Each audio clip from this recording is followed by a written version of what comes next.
Hello everyone, start करते हैं division algorithm theorem.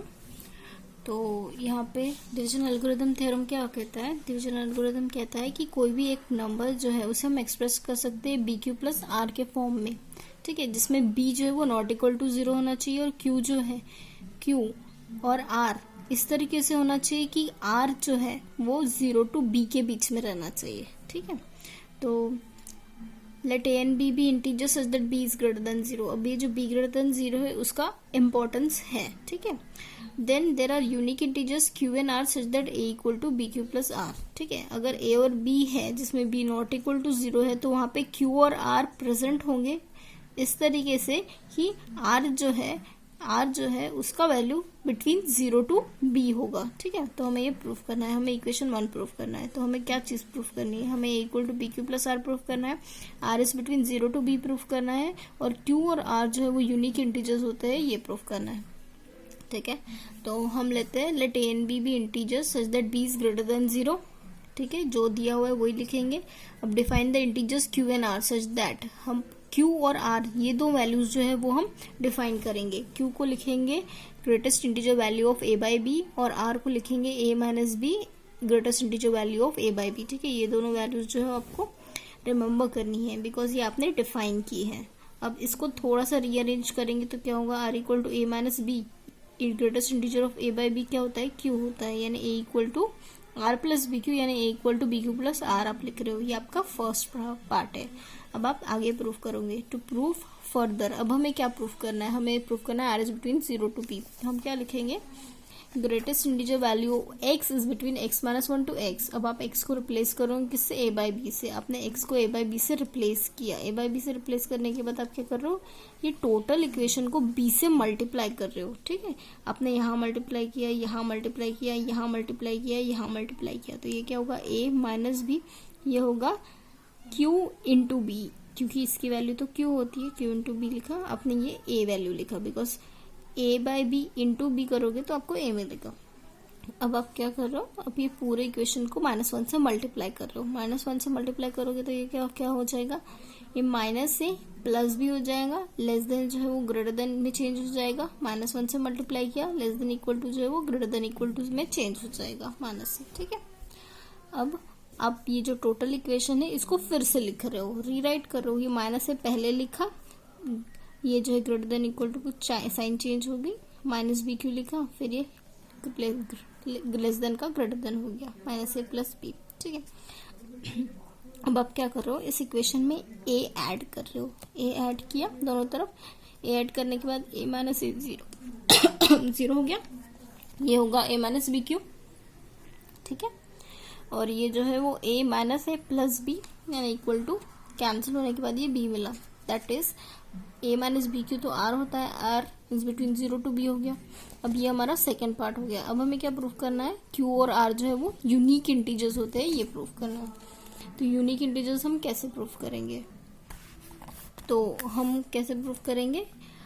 Assume करेंगे कि दो पेयर्स है, जैसे Q1 R1 और Q2 R2, ये दो पेयर्स है Q और R के, ठीक है। और बाद में क्या प्रूफ करेंगे कि Q1 Q2 के बराबर है और R1 R2 के बराबर है। तो हमने क्या लिखा? a equal to B q one plus R1 is between 0 to b, और a equal to B q two plus R2 where R2 is between 0 to b, ठीक है। एंड में हमको क्या शो करना है? एट दी एंड हमको ये शो करना है कि Q1 इक्वल टू Q2 है और R1 इक्वल टू R2 है। तो हमने क्या किया? पहले R1 माइनस R2 किया, इन दोनों का सब्सट्रैक्शन किया, तो वैल्यू क्या आएगी? a minus b q one minus a minus b q two, ठीक है। यहाँ से वैल्यू लिखी है हमने a minus b q two, और यहाँ से लिखी वैल्यू हमने a minus b q one. अब यहाँ से a कैंसिल हो जा रहा है, बच रहा है क्या है? Minus b q one plus B q two, भी कॉमन आउट करो, Q2 माइनस Q1 बच रहा है। अब ये वैल्यू जो है वो नेगेटिव भी हो सकती है, इसलिए हमने सेफर साइड के लिए यहाँ पे मॉड ले लिया, equal to B Q2 minus Q1 लिखा, ठीक है। अब इस इक्वेशन से हम क्या लिख सकते हैं? b divides R1 minus R2 लिख सकते हैं, ठीक है। b divides R1 minus R2 लिख सकते हो। जैसे आप स्टैंडर्ड डेफिनेशन में जब आपने b इक्वल टू AC लिखा तब आपने क्या लिखा? a डिवाइड्स b लिखा। वैसे ही जब आपने ये डेफिनेशन कंसिडर किया, ये वैल्यू कंसिडर किया, तो आप यहाँ पे क्या लिखोगे? b divides R1 minus R2 लिखा, ठीक है। पर हमको क्या शो करना है, R1 equal to R2 show करना है, तो हम कैसे शो करेंगे, कॉन्ट्रडिक्शन मेथड से, ठीक है। तो अज्यूम क्या करेंगे, R1 not equal to R2, R1 जब R2 के बराबर नहीं है तो हम क्या लिखेंगे, R1 माइनस R2 वो है इन दोनों के बीच में, 0 to B के बीच में। क्यों, क्योंकि जब R1 हमारा 0 to B के बीच में है, R2 हमारा 0 to B के बीच में है, तो वैसे ही उसका सब्सट्रैक्शन जो है वो भी 0 to B के बीच में रहेगा, ठीक है। अब जब आप कह रहे हो कि R1 माइनस R2 जो है वो 0 to B के बीच में है, तो आप ये नहीं कह सकते कि B divides R1 minus R2, ये वैल्यू जो है वो इसका कॉन्ट्राडिक्शन हो जाएगा। क्यों कॉन्ट्राडिक्शन हो जाएगा, देखो जब आप 3 इज बिटवीन 0 to 6 लिखा तो आप क्या लिख सकते हो, 3 डिवाइड 6 लिख सकते हो, ठीक है। पर 3 डिवाइड 6 क्यों लिखोगे, 3 डिवाइड 6 जब आप लिखते हो तो इसका मतलब होता है 6/3 यानी 2, जो कि इंटीजर के सेट को बिलोंग करता है।